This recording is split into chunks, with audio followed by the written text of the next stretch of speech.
Welcome back everyone to my Let's Play of Dragoon X Omega II. Last episode we went to Tyris' base and we found that Tyris was still alive. We defeated him again though. Spoiler, it won't be the last time we end up fighting him, so eventually we'll learn why he keeps resurrecting. But we'll be fighting him again, and speaking of redoing things again, we're going to be heading back to the Aqueduct because after we defeated Tyris, we found a plasma cutter in the base, and that plasma cutter we can use to slice through those metal bars that were blocking that one button in the aqueduct. That button, when pressed, is going to shift some of the water around. Some of the areas that are covered in water will be dried up. Other areas that are currently dry will be covered in water, so it'll basically open up a lot more of the dungeon. So, once again, we have to head through this Isengard tunnel, or Isenfort. Isengard, Isenfort. Yeah, pretty much the same thing. Speaking of, you'll notice I put for the thumbnail now, I drew my own little map when I was doing my test run. So if you want to see basically what the world map kind of looks like, just look at the thumbnail. So it's a rough little map, but it kind of points you in the direction of where everything is. So once we get through the aqueduct, we'll end up getting if you're looking at the map right now or look at it a little later, you notice that these blue lines on there, those represent the rail jet lines. We're going to be able to access them soon. For now, let's just access the rest of the aqueduct. No new monsters in here until we get to the next floor, the next basement. So, but the monsters that we're going to encounter, one of them is really tough and annoying. That's a good reason to make that safety save back in Sansa before we head down here. So you can see some areas that were not colored blue are now blue, and some that were blue are now open up, including this area to the south there, and that's going to lead us further down into the aqueduct. We can get this Arca here first. I'm gonna head down. We're gonna find a new weapon and new armor down here. The new armor, though, we're not gonna use. It only has 2 more defensive power than the Myra armor that we have right here, but it has 15 more evasion penalty points to it. So the Myra armor is actually a little bit better. The Myra armor also, I mentioned in the last episode, has the property to use it as an item in battle to cast the Agnos spell for free. That helps you avoid spells, and it's going to be very important in this area because that monster I mentioned that is pretty tough, it's called the Guardian monster, and what it does is it tries to make you unconscious with the stare spell. So Agnes will help prevent the chance of that happening. It's not 100% guaranteed. We will get later on in a future dungeon, we will get an accessory that blocks the stare spell. But for now, you just gotta hope your luck holds out and increase your luck by using that Agnost. Speaking of increasing luck, we can increase our luck, agility, and psych with that Opta we just found there. It probably got really close to maxing those stats out if we were to spend all our money, but pretty soon we're going to be able to class change and be able to use the level 7 and level 8 PSI skills, so we're just saving our money for them. Take care of that big grasshopper. That little windy type corridor here.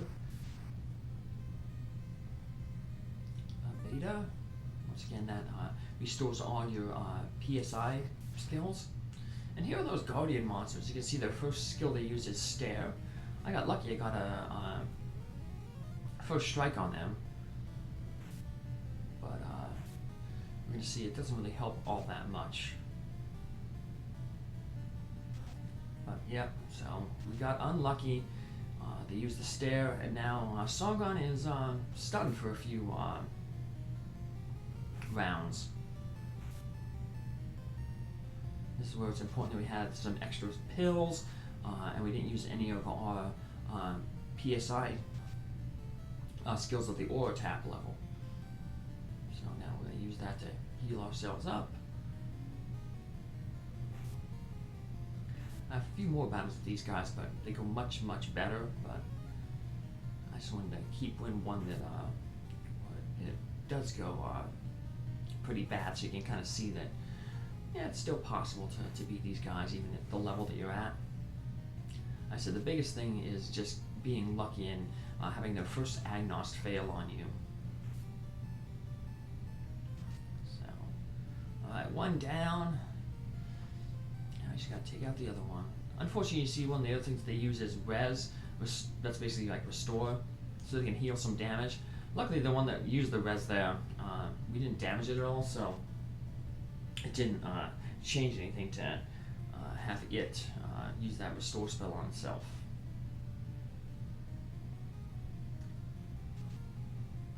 So like I said, just gotta wait until the stun wears off,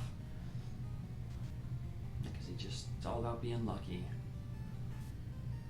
Unfortunately, it doesn't matter what Sargon's luck is, because luck is a broken stat in this game. Just so is psych.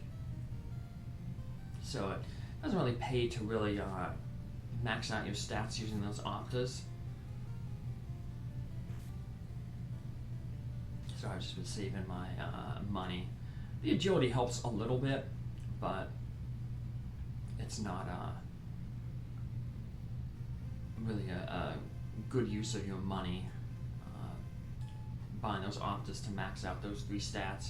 I'll do it eventually though, just, because eventually I will have nothing to spend money on. But for now, like I said, we still have those level 6, level 7 PSI spells to buy. And pretty soon we'll be able to use them, so I don't know if we necessarily have the levels to use them yet, but it's good when you finally know that you don't have to spend any more money. We get into an encounter right before we get a new weapon, the Vulcan Cannon. So it's a nice upgrade there for our wave. It gives 7 more attack power. So another Opta. There's the Regal Armor. I'm gonna just equip that Regal Armor to show it's giving us +2 more defense, but it gives us -14 to our evade.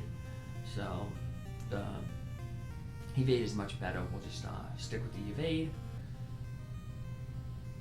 And then we're going to backtrack here and head down to the next floor. Well, actually, we head back up a floor to where the boss is. Go to the left here. A lot of empty space here in this area. So this battle doesn't go a little bit better. Even though we don't get that preemptive attack, the Agnost helps us out.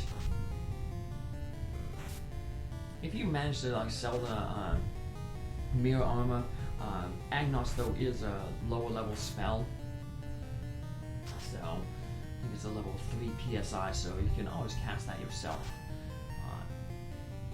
See how much better that rifle is now too, taking these guys out in about 3 hits instead of 5, I think it was. Even though we do got a better rifle though, the main way we're going to damage the boss in this area is with PSI spells. Heal ourselves up. Still got plenty of herbs. Yeah, there was 99 that we bought before we fought the Valion. Yeah, they'll last us through the entire game, so. Yeah, get some more money, some Orca. And then, I guess they didn't have, like in trap tiles in Final Fantasy 1, where you step on a tile in front of the chest and get into a monster. So this one, it's It's actually going to be a monster in a chest, like in future Final Fantasy games. We have the boss, the Serpent. He has no skills, but he hits really, really hard. So the first things you're going to want to do is use the shield spell, and then use the shadow spell. So we buffed our defense up, and we also buffed our evade a little bit. So, and then we're just going to target him with Bolt. Being a water monster, he has a weakness to Bolt, so we have 9 charges. Depending on how lucky you get with the rolls, it may be just enough to defeat him. So, but we actually rolled pretty low there those past 2 times.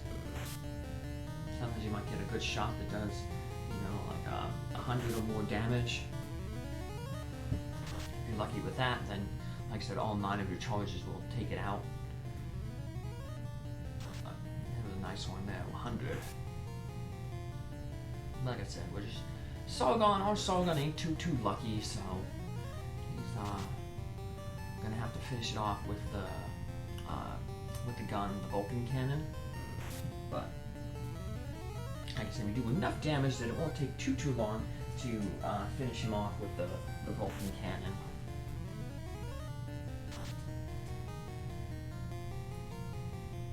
Almost done.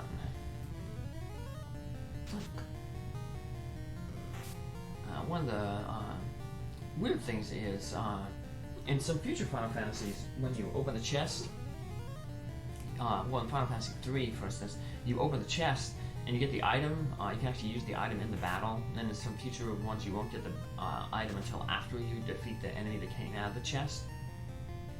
But you don't have to check the chest again. In this game, though, you do have to check the chest again. So after you defeat the Serpent, you want to make sure that you once again, look into the chest. Otherwise, you're going to miss what we came here for. The key, the card key back for the slag mine. We couldn't access the room that allowed us to turn on the railjet. This key will allow us to finally get into that room. If you looked at that map I showed you, told you about earlier, the one that I made, all the rail jets are sewn by the little blue lines on there. They take you all around the world, but luckily there's no encounters on those rail jets. Speaking of encounters, we're going to avoid encounters on our way out by just casting the Outwarp spell, and then we're going to head south back to Sanzia, but I'm going to take a little bit of a more indirect route to Sanzia, just because there is one more enemy that we haven't encountered here. I was hoping just to encounter it as I walked around normally, but I'm going to basically have to force the encounter here because we're not really going to be coming back this way. You could kind of come back this way, I guess, when we're trying to max out our stats of those opties that we can buy in Sanzia, but I'll probably just do that off screen. So there, we ran into that final enemy we wanted to run into there.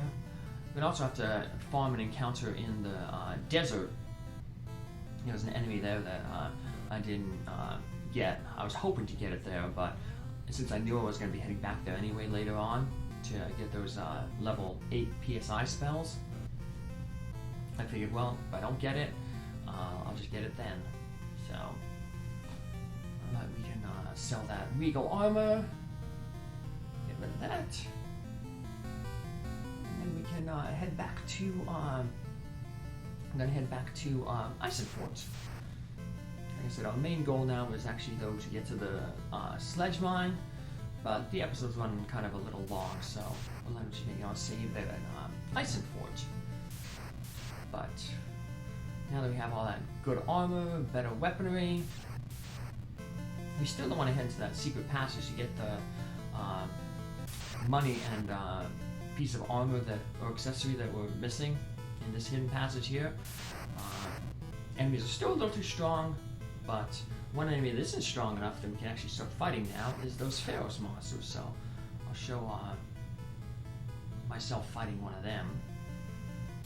And I luckily run into one right here. So these PSI spells we got to that would also help.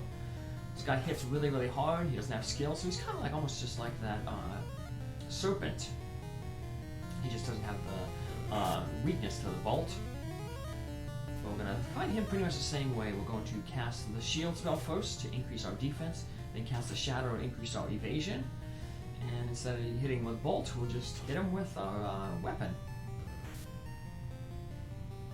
Save those aura taps for if we need to heal. Because don't feel bad about using all your aura taps if you need to here, or all your magic, because we're going to be saving at the clinic there in Eisenford, so all that stuff will just be refilled up. So, as you can see though, he takes so long to defeat, requires so many resources to defeat, that he's not really worth it for the amount of experience that he ends up giving. So, when we do our grinding, we'll be grinding in that tunnel where Skiffles is. And the main reason we're there is because they never run from us. So, it gets really annoying when enemies start fleeing from you. If an enemy flees from you, you don't get any Orca, but you do get 1 experience. But it's just kind of a big waste of time, so. And I don't want to waste all your time. So that's why I'll be finishing the episode up here, and we'll be heading to the Slag Mine to activate the rail jets in our next episode. Take care, have a good one. Bye.